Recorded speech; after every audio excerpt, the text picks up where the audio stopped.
Have you ever witnessed a crowd going wild during a clearance sale? People shoving each other for a TV or phone that's half off. Tense faces, fixed eyes, hands clutching products like survival depends on it. Screaming, fighting, a collective sense of urgency that no one can explain, only feel. Within minutes, reason disappears. The individual sense dissolves. What remains is a primitive, almost automatic impulse. Do what everyone else is doing. In that kind of scene, something deeper is revealed. When humans become part of a crowd, they lose clarity of thought. They replace "I think" with "we are acting." And that's exactly where the danger lies. George Orwell was one of the few who understood this with piercing clarity. He realized that when an individual surrenders to the group without questioning, they become easy to manipulate. And he chose to turn that realization into a warning. The name of that warning, 1984. A novel that feels like it was made for today.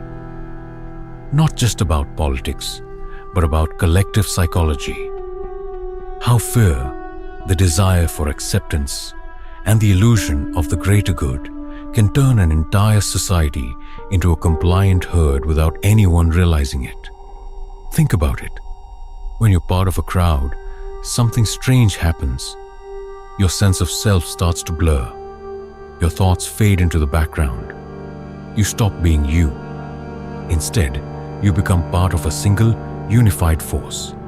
It feels powerful, almost unstoppable. But in that moment, something crucial gets lost. Your individuality. You don't think, you just react. George Orwell saw this tendency in human nature. In 1984, he shows how the party manipulates this instinct. The people are trained to follow the crowd, to chant the same slogans, to cheer when told, to hate when commanded. It's not just control, it's mass hypnosis. And it works because it feels natural. Today, we see the same pattern on social media. Trending hashtags, viral challenges, group outrage. People lose their own thoughts, absorbed into the collective wave.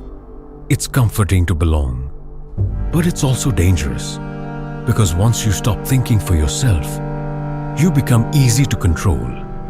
And that's exactly how modern manipulation works. Orwell knew it. He warned us. But did we listen? Imagine living in a world where every move you make is watched. Every word you say, every thought you think, always monitored. That's the world Orwell envisioned in 1984. Big Brother is always watching. But here's the twist. Today, it's not just governments keeping tabs on us. We've willingly given away our privacy. We put our lives on social media. We share our thoughts, our routines, our secrets. We've become our own surveillance system. Think about it. Posting updates, sharing locations, recording every moment. It's not just the state watching anymore. It's everyone. Friends, strangers, companies, algorithms, and we don't just accept it. We embrace it. Why? Because we've been conditioned to think it's normal, even necessary.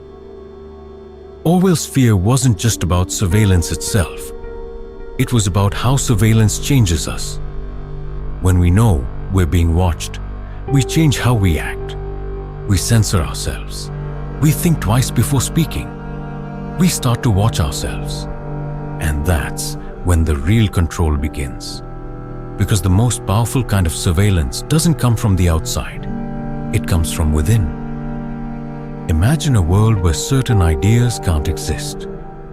Not because they're banned, but because the words to express them are gone. This is the world of newspeak. In 1984, Orwell shows us a language designed to limit thought. Words like freedom, rebellion, and justice don't just become taboo. They vanish. If you can't say it, you can't think it. That's the genius of newspeak. It doesn't just change how you talk, it changes how you think. Today, we see echoes of this in how words are constantly redefined. Sometimes it's political correctness. Other times, it's about controlling the narrative. When language becomes a battleground, critical thinking becomes a casualty.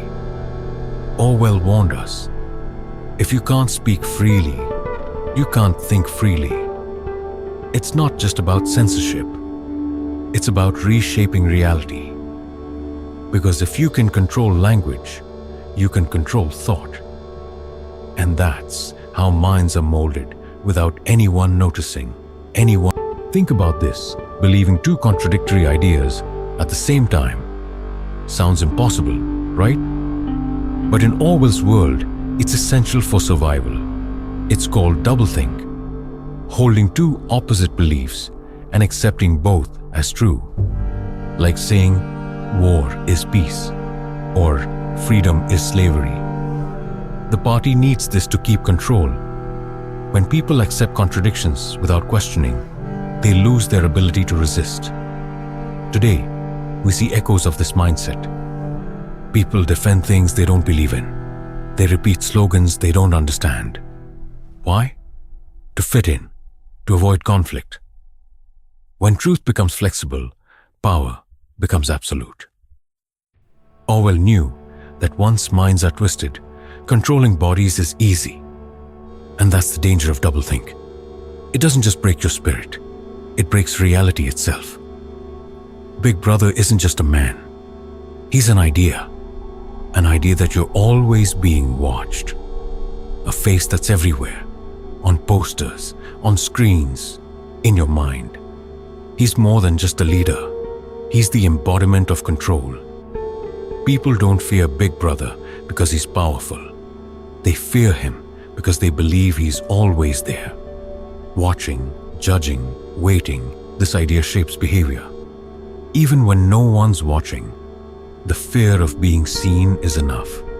And that's the genius of Orwell's vision. Today, we see hints of this in social media. People self-censor because they know others are watching. And just like in 1984, the belief in surveillance becomes the control itself. Freedom isn't always taken away. Sometimes, it's given up willingly. In 1984, the party doesn't just force obedience. It convinces people that submission is their choice. They don't just obey, they believe. Believe that surveillance keeps them safe. Believe that conformity brings unity. And in this belief, freedom slowly fades away. Today, we see a similar pattern. We trade privacy for convenience. We accept surveillance as a security measure. We choose to follow trends, echo popular opinions, and suppress our own thoughts to fit in. The illusion of freedom is powerful. Because when you believe you're free, you stop questioning your own chains. Orwell warned us, the most dangerous kind of control is the one we embrace. When we stop valuing individual thought, we lose the essence of freedom. It's not just about resisting force. It's about resisting the comfort of conformity. The real battle isn't just against those who take freedom. It's against ourselves when we give it away. Orwell didn't just write a story. He issued a warning. 1984 isn't just fiction. It's a mirror reflecting our own world. The danger isn't just in surveillance. It's in how we accept it. It's not just about control. It's about our willingness to be controlled. Think critically. Question everything. Don't let comfort replace your desire to know the truth. Orwell wanted us to remember one thing. Freedom begins with thinking for yourself. It's not easy. It's not comfortable. But it's necessary. Because the real threat isn't Big Brother watching you. It's you forgetting how to think for yourself.